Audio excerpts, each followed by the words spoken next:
इन ये लोग ये अनुमान लगाने में विफल रहे कि दिल्ली में 20 तारीख को 50,000 से 1 लाख लोग आ जाएंगे। ये अनुमान लगाने में विफल रहे। उनके पास ऐसी कोई सूचना नहीं थी। और इस बात को लेकर जब नितिन नवीन के नेतृत्व में भाजपा के जनरल सेक्रेटरीज की बैठक हुई पार्टी मुख्यालय में, तो उसमें बार-बार ये बात कही गई कि ये क्यों नहीं हम पता लगा पाए। आईबी से पूछिए ये क्यों नहीं हम पता लगा पाए। ये लोग कहाँ से आ गए इतने लोग? ये तो उम्मीद नहीं थी। अच्छा, क्योंकि अगर लोग बहुत कम होते तो वो तो कार्यक्रम ऐसा होता ही नहीं जैसा हुआ, घटनाक्रम ऐसा होता ही नहीं। दूसरी बात, ये जो पता लगाने में विफल रहने वाली बात थी, ये बात मुझे लगता है कहीं न कहीं नरेंद्र मोदी को बहुत बुरी लगी है। क्योंकि नरेंद्र मोदी को इन लोगों से ये उम्मीद नहीं थी कि ये लोग इसी तरीके से सिटिंग डक की तरह बैठे रहेंगे और जेन ज़ी इनको तड़ाक से इनके ऊपर निशाना मारेगा। भाई, जैसे कि हमारे एक मित्र ने कहा कि ये आंदोलन का जो पर्चा था वो तो मोदी जी ने सेट किया था। जेन ज़ी ने आके उसके सवाल बदल दिए। इसलिए वो उनके हाथ में नहीं रह गया और परीक्षा के परिणाम कुछ और निकले। जैसे मोदी जी चाहते थे, पूर्व निर्धारित परिणाम नहीं निकले, बल्कि कुछ और परिणाम निकले परीक्षा के। तो ऐसी स्थिति मोदी जी को ये बहुत बुरा लगा कि ये तो बिल्कुल, जैसे फुटबॉल में सेट पीस होता है ना, इसमें पेनल्टी में शूट गोल मारा जाता है तो 99.9% जो है गोल हो ही जाता है। तो ये तो 99.9% गोल होने की उम्मीद थी इसके अंदर, जो कि नहीं हो पाया। तो ये चीज नरेंद्र मोदी को बहुत खराब लगी है। इससे नरेंद्र मोदी को लगा कि मुझे मामला कुछ अपने हाथ में लेना चाहिए। इसीलिए वो रात में जग के और कुछ बिल्कुल निजी अपने नौकरों की मदद से या अपने रसोइये की मदद से या अपने हज्जाम की मदद से ये सब बनवा-बनवू के भेज रहे हैं, मतलब, और उसके अंदर इसी तरह की बहुत खामियां भी हैं।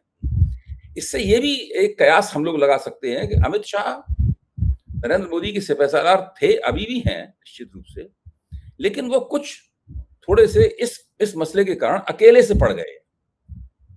और अकेले पड़ जाने के कारण जो है ना, वो भी शायद अपने पूरी राजनीतिक हैसियत का पुनरावलोकन कर रहे होंगे।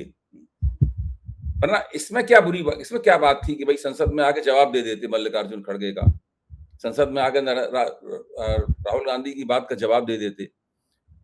जवाब दिए बिना निकल गए, ये तो जवाब लिए बिना निकल गए। अब कल पता नहीं क्या होगा, लेकिन अभी तक तो जवाब नहीं मिला। और खासतौर से वो विधेयक जो इन्हें खुद पेश करने थे, वो तक पेश करने नहीं आए ये विधेयक। ये जो अमित शाह की गैर मौजूदगी है, और मेरे ख्याल से अमित शाह का जो थोड़ा सा अकेलापन है सरकार के भीतर, और मोदी द्वारा किसी के ऊपर भरोसा नहीं है, मोदी खुद अपना। दूसरे एक खबर ये भी आई जो कि राष्ट्रीय स्वयंसेवक संघ के भीतरी जो हल्के हैं उनके बारे में जानकारी रखने वाले एक अपने मित्र पत्रकार हैं, समीर चौगांवकर।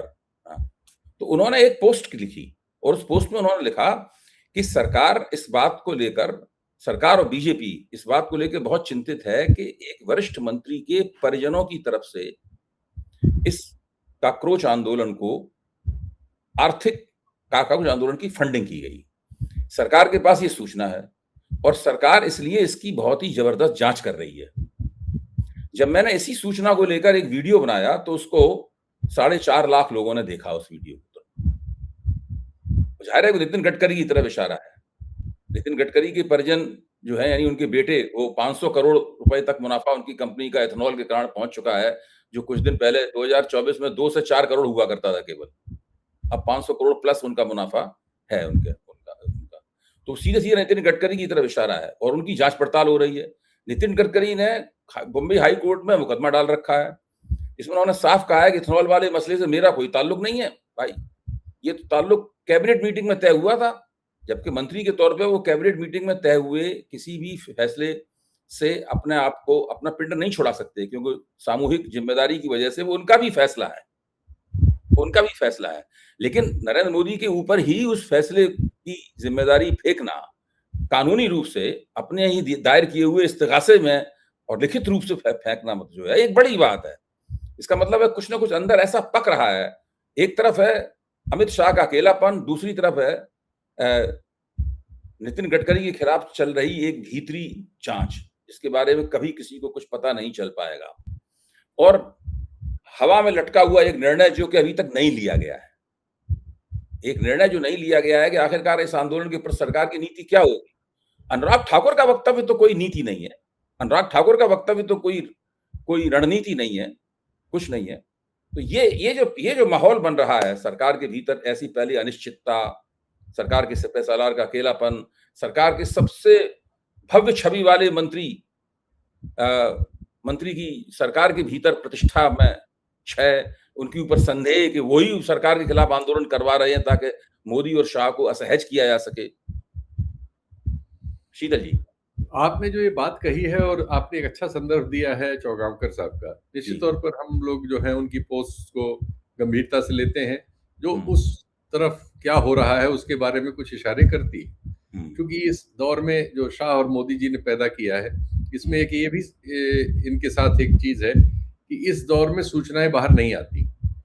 उनका हाल ये है कि उनके राइट विंग के लिए सोशल मीडिया और सब पर लाठियां चलाने वाले या मीडिया में उनके लिए कत्ल करने वाले लोगों को पता ही नहीं था कि मंत्री जी का इस्तीफा होगा कि नहीं। वो सब ये मान के चल रहे थे कि इस्तीफा नहीं होगा। बिल्कुल बिल्कुल। सब लोगों ने एक शाम पहले तक इसी तरह के कार्यक्रम बनाए, इसी तरह के बयान दिए, इसी तरह के दावे किए, क्योंकि उसके एक शाम पहले टेलीविजन चैनलों पे पूछा जा रहा था, जो इस खबर से उत्साहित थे जो उसके 2 दिन पहले घटी थी कि सोनम वांगचुक ने अपना व्रत तोड़ दिया था और व्रत उन्होंने बीजेपी वालों के जूस पिलाने से या वो सूप पिलाने से तोड़ा था।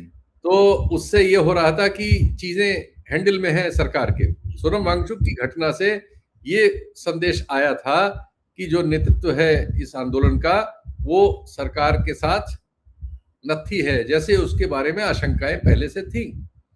लेकिन और उसके 2 दिन बाद ये स्टेज आ रही थी, क्योंकि उसी के तुरंत बाद इस आंदोलन के जो नेतृत्वकारी युवा है उन्होंने तुरंत उसका खंडन कर दिया था और सोनम वांगचुक के रोल को जहां तक वो हुआ वहां तक स्वीकार करते हुए उसके बाद के उनकी किसी भूमिका को एक तरह से टकार दिया था और उन्होंने आंदोलन जारी रखने और ढंग से करने और बड़ी बात के लिए बात कह दी थी।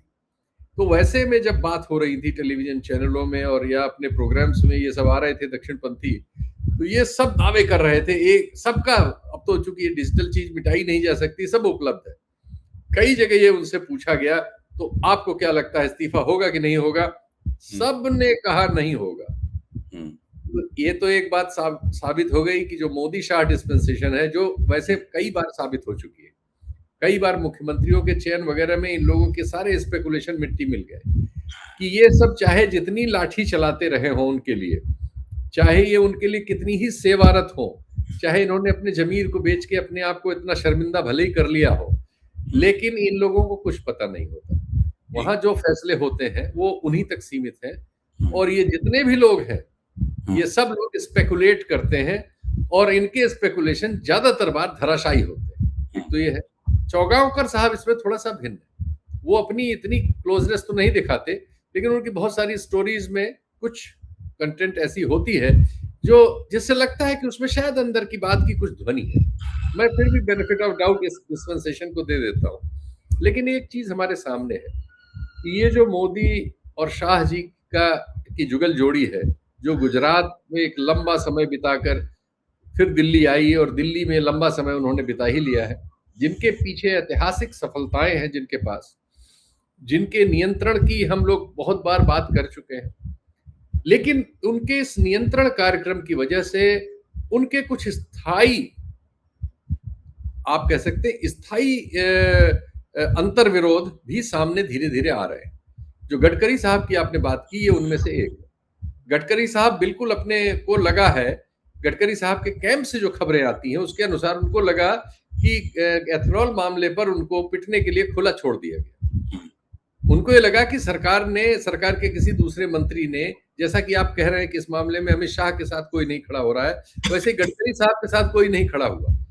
जिस एक को खड़ा होना चाहिए था वो थे पेट्रोलियम मिनिस्टर हरदीप पुरी, वो चुप रहे। तो अल्टीमेटली बाद में गडकरी साहब ने इस मामले को पुरी साहब पे डाल दिया कि पेट्रोलियम मिनिस्टर से पूछो, ये मेरा फैसला नहीं है। उन्होंने पेट्रोलियम मिनिस्टर, और ये सही है कि फ्यूल का फैसला तो पेट्रोलियम मिनिस्ट्री करती है, लेकिन फ्यूल को एम्प्लॉय करने का फैसला ट्रांसपोर्ट मिनिस्ट्री करती है।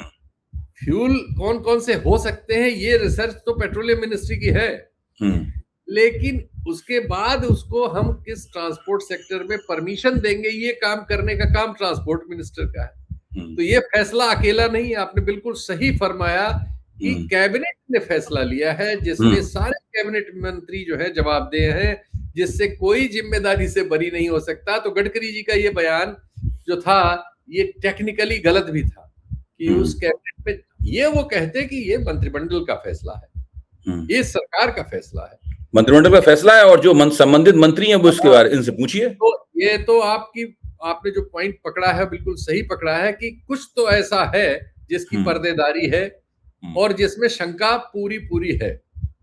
अब इस आंदोलन को फंड करने में उनके परिजन शामिल हैं कि नहीं है, ये चलिए ये भी खुल जाएगा भविष्य में।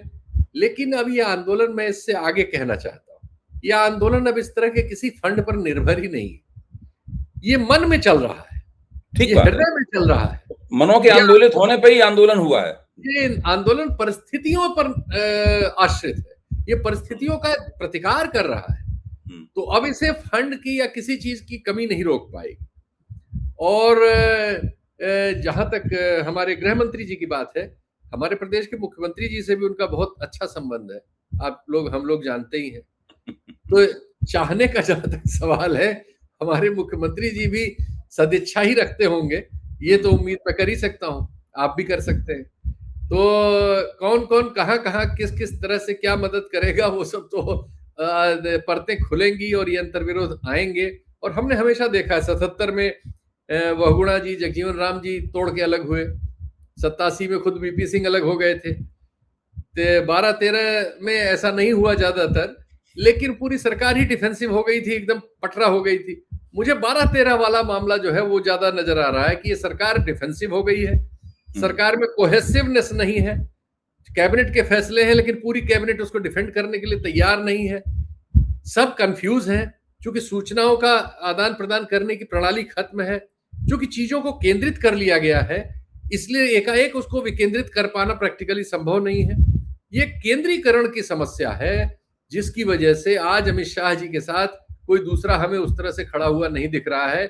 और जो मीटिंग नितिन नवीन ने की, मैं तो इन मीटिंगों को बोगस मानता हूं, क्योंकि ये लोग भी प्राइवी नहीं है किसी इंफॉर्मेशन की, उनकी कोई हैसियत नहीं है। डिस्पेंसेशन है ये किसी को हैसियत ही नहीं देता कि उसकी कोई औकात हो कि वो किसी चीज से प्राइवी हो सके, उन चीजों से जो चीजें इनके दिमाग में चल रही होती हैं। एक मेरे मन में शीतल जी शंका है, वो मैं आपके सामने और रखना चाहता हूँ, वो ये है कि नरेंद्र मोदी की अगर आप राजनीतिक जीवन पर गौर करें तो पाएंगे कि वो अक्सर कोई एक बड़ा धमाका करने के मूड में रहते हैं, बड़ी बात करने के मूड में रहते हैं, कोई बड़ा काम करने के मूड में होते हैं, काम उनके सफल हो या ना हो, लेकिन वो करते ऐसा ही है। बिल्कुल, सफल विफल विवाद तो चलता रहता है, लेकिन उनकी शैली ये है। बिल्कुल, ये हो सकता है कि दोनों गुजराती बंधु जो है इस वक्त जो घोट रहे हो बैठ के, उसमें यही हो कि कुछ ऐसा किया जाए जिससे कि अभी तक जो कुछ हुआ है वो सब महत्वहीन लगने लगे और सारा ध्यान उसी तरफ चला जाए।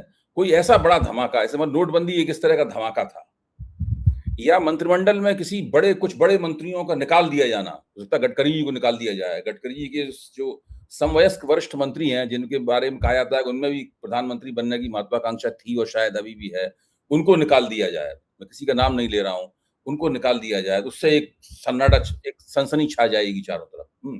या कोई और सुरक्षा संबंधी, राष्ट्रीय सुरक्षा संबंधी कोई धमाका किया जाए, वो उसकी बहुत अंदेशे जताए जा रहे हैं। तो वो लोग इसकी सब कोई प्लानिंग वगैरह कर रहे हैं। और ये सब जो हो रहा है कि भाई हमें गालियां दी गई वगैरह, ये सारी बातें जो है वो एक तरह का डायवर्जन हो, कि लोग इसी पे गौर करते रहे कि भाई किसने गलती दी, किससे माफी मंगवाई गई, क्या गाली, इसी में लोग लगे रहे और ये पीछे कोई एक ऐसी खिचड़ी पकाए जो सबको सत्ते में डाल दे बाद में। और उसके आगे जो जेन ज़ी का आंदोलन है, सरकार की जो पराजय है, वो भी एक छोटा मोटा तथ्य बन के रह जाए। ये काम भी कर सकते हैं ये लोग। लेकिन मुझे इस पे अब बिल्कुल भी भरोसा नहीं है कि इस तरह की किसी कोशिश से भी वो काम करने में वो सफल होंगे। हाँ, ये बात सही है आपकी, माहौल ऐसा है कि उसमें सफलता की उम्मीद कम है, लेकिन कोशिश कर सकते हैं। ये धर्मेंद्र प्रधान का इस्तीफा होना कम बड़ी परिघटना नहीं है। नहीं, बिल्कुल नहीं। और इतने दिन तक उसे लिंगर किया गया, झेला गया, तो ये बताता है कि उस स्तर पर अब कोई धमाका करने का प्रयास तो हो सकता है, और ये समझा भी जा सकता है, इस तरह के गलत अनुमान लगाए जा सकते हैं कि इससे ऐसा हो जाएगा। लेकिन ऐसा कुछ घटेगा इसकी मुझे संभावना नहीं है। मुझे तो लगता है कि अब ये बात अमित जी के गले में फिलहाल गई है, ये आखिर में मोदी जी के गले तक जाएगी। मुझे अब नहीं लग रहा है कि, क्योंकि मैं जो आलोचना उनकी यानी आप ये कह रहे हैं कि धर्मेंद्र प्रधान के गले में जो पत्थर था वो उतर के अमित शाह के गले में चला गया है और अमित शाह के गले से उतरकर मोदी जी के गले में लटकेगा। ये मोदी जी के गले तक जाएगा, ये पत्थर नीचे टहलेगा ही नहीं। मैं ये ज्यादा बड़ी बात कह रहा हूं आज आपके कार्यक्रम में, लेकिन मुझे लग रहा है, चूंकि मैं जो आलोचना देख रहा हूं उसमें मैं किसी अमित शाह को लेके भी उतनी आलोचना नहीं, अमित शाह के इस्तीफा मांग रहे हैं, लेकिन आलोचना में सब जगह मोदी जी है। अब निशाने पर मोदी जी हैं, और मोदी जी की कलाबाजियां कितनी भी हो, वो कितने बड़े कलाकार हो, लेकिन जब जन ज्वार पैदा होता है ना, तो फिर वो हम लोग ये समझते थे कि पता नहीं भारत में वो कभी पैदा होगा कि नहीं होगा, लेकिन इस पीढ़ी ने हमारे सारे निराशाजनक जो अप्रोच थी उस सबको ध्वस्त कर दिया है। इसमें इतनी संभावनाएं अब मुझे दिखती हैं कि मैं सच्ची बात तो यह है कि मैं बार-बार स्वीकार कर रहा हूं कि उनकी क्षमता को मैं एनालाइज करने में अपने को नितांत असफल हर बार पा रहा हूं। हर बार वो मुझे मेरी अपनी धारणाओं में पराजित कर देते हैं और उससे आगे बढ़े हुए मिलते हैं। नहीं, आप बिल्कुल ठीक कह रहे हैं। मैं भी आपकी इस बात को मानना चाहता हूं और मेरा मन है कि मैं इस बात को मान लूं कि मोदी जी के जो पुराने हथकंडे हैं, जिसमें वो एक कोई फर्जी धमाका क्रिएट करते हैं, फर्जी धमाका बनाते हैं, गढ़ते हैं, वो इस बार नहीं चलेगा। और शायद इसीलिए इन लोगों को देर भी लग रही है, ये भी कई विकल्पों पर सोच रहे होंगे कि ये करें तो इसके क्या परिणाम होंगे, ये करें तो कामयाब होगा कि नहीं होगा। जरूर कुछ ना कुछ जो है ना, ये यहाँ पर जुगलबंदी वहां पर चल रही होगी। बहरहाल बहुत ही दिलचस्प और मानीखेज परिस्थिति है। इसमें देश का जो सबसे शक्तिशाली गृह मंत्री है, जिसको कहा जाता था, वो अकेला पड़ गया लगता है। देश का जो सबसे ज्यादा कर्मठ मंत्री कहा जाता था, उसके ऊपर संदेह के बादल मंडरा रहे हैं, उसकी राजनीतिक निष्ठा के ऊपर, सरकार के प्रति जो है। और जो प्रधानमंत्री बहुमत खोने के बावजूद भी स्पष्ट बहुमत की सरकार से भी ज्यादा मजबूत सरकार चला रहा था, उसकी रातों की नींद हराम है। वो रातों को उठकर अपने बचाव में रीलें बना रहा है। बहुत बहुत धन्यवाद शीतल जी। ये समय हम लोगों को हमेशा याद रहेगा। हमें बहुत कुछ याद है। हमारा आपका जीवन लंबा है, सौभाग्य से या संयोग से हमें बहुत कुछ याद है, लेकिन अभी जो घटित हो रहा है शायद उन यादों के ऊपर भी, यादों से भी बड़ी याद साबित होगा।